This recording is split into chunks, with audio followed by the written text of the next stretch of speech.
অখণ্ডমণ্ডলকরং বত্তং জনচরচরং তৎপদং তস্যিদং জন তস্मै শ্রীগুরুবে নমঃ।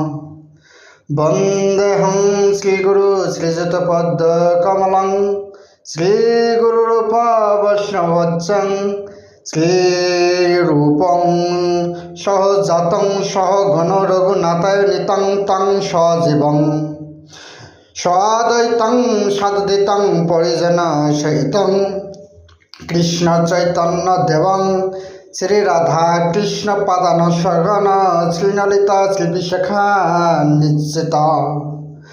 ওং নমো বিষ্ণু পৃষ্ঠায় কৃষ্ণ পৃষ্ঠায় ভূতলে শ্রীমতে ভক্তিবেদান্ত স্বামিনে তে নামিনে নমস্তে সরস্বতী দেবী গৌরবাণী প্রসারিণে নির্বিশেষ শূন্যবাদী পশ্চাৎ দেশ তারিণে। যতদিন থাকি আমি এই ভুবনে পরম পিতার নাম যেন থাকে মোর মনে, অন্য ভিন্ন কামনা মোর অন্তরে নাই, সদা যেন হা কৃষ্ণ বলিয়া কাটায়। সুধী ভক্তবিন্দু, আজকে এই কলির প্রারম্ভের অসংখ্য জীব কলির তাণ্ডবে মুক্ত। কি করবে, কি হবে, কি করিতে হবে তা জানে না। আজকে সবাইকে বড় মনে করে, সবাইকে পণ্ডিত মনে করে, যে যেটা জানে সেটাই তার বড়। সে নিজেকেই পণ্ডিত প্রমুখ বলে দাবি করে।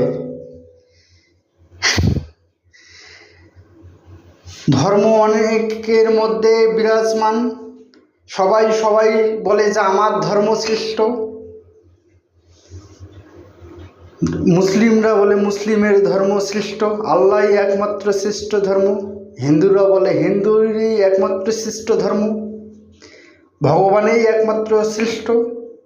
বৌদ্ধরা বৌদ্ধের ধর্ম, খ্রিস্টানরা খ্রিস্টান ধর্ম, জৈনরা জৈন ধর্ম, শিখরা শিখ ধর্ম।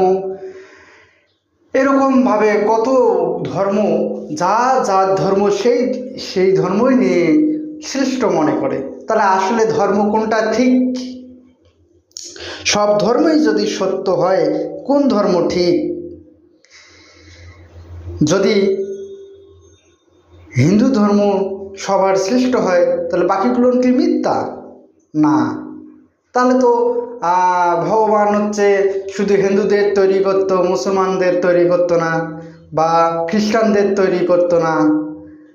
যদি ইসলাম ধর্ম সত্য হতো, তাহলে ইসলামরাই আল্লাহ শুধু ইসলামদের তৈরি করতো, ইসলাম মানুষদের, বাকিগুলো তৈরি করতো না।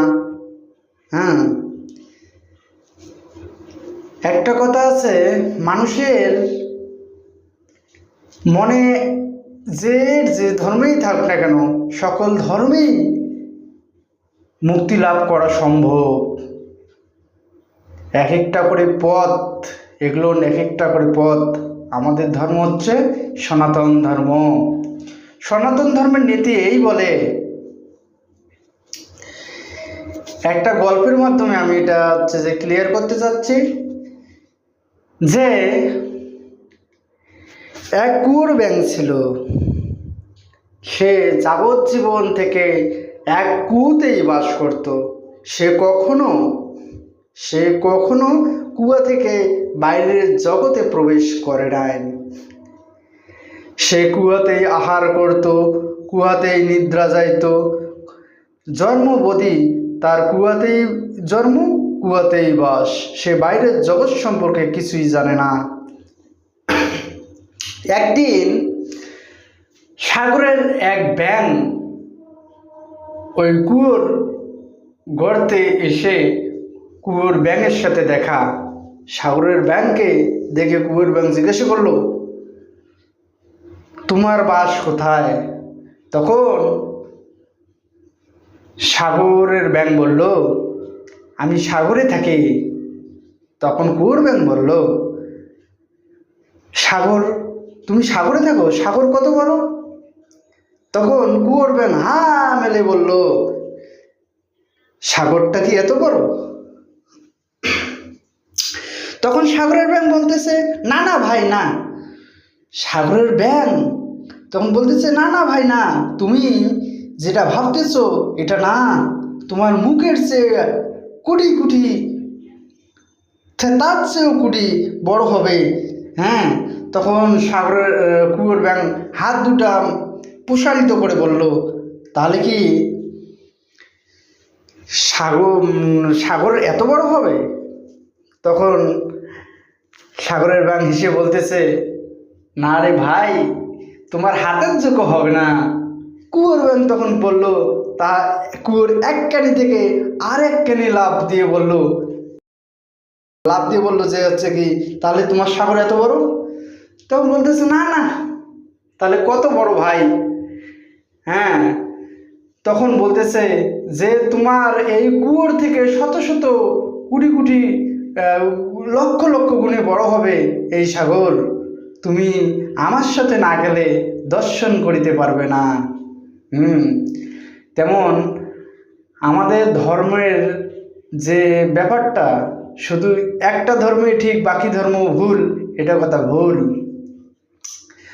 হ্যাঁ, সবাইকে হচ্ছে যে যার যার ধর্ম তার সবাইকে পালন করতে হবে, ধর্মের প্রতি বিশ্বাস রাখতে হবে, তবেই তো এই জড়জগৎ থেকে মুক্ত হয়ে যাবে। এই জড়জগৎটা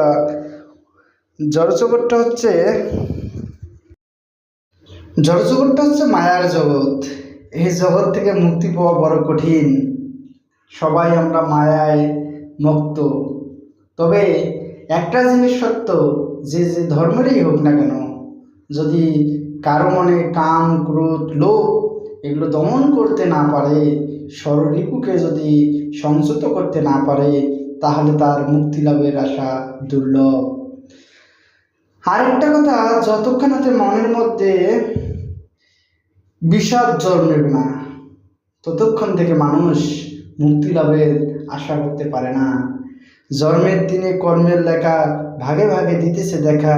হে ভগবান, তুমি আমাদের এই জড় জগৎ থেকে মুক্তি লাভ করো। আলোচনার প্রসঙ্গ আর বাড়াবো না। আমরা এটাই সিদ্ধান্ত এসেতে পারি যে যে ধর্মেরই হোক না কেন, সব ধর্মই সত্য, সব ধর্মেই মুক্তির পথ আছে। সবাই এই জগৎ থেকে মুক্তি লাভ করতে পারবে, তবে কর্মনিষ্ঠাভাবে এক মনে ধর্মকে পালন করে যেতে হবে। জয় জগৎ বন্ধু হরি, জয় জগৎ বন্ধু হরি।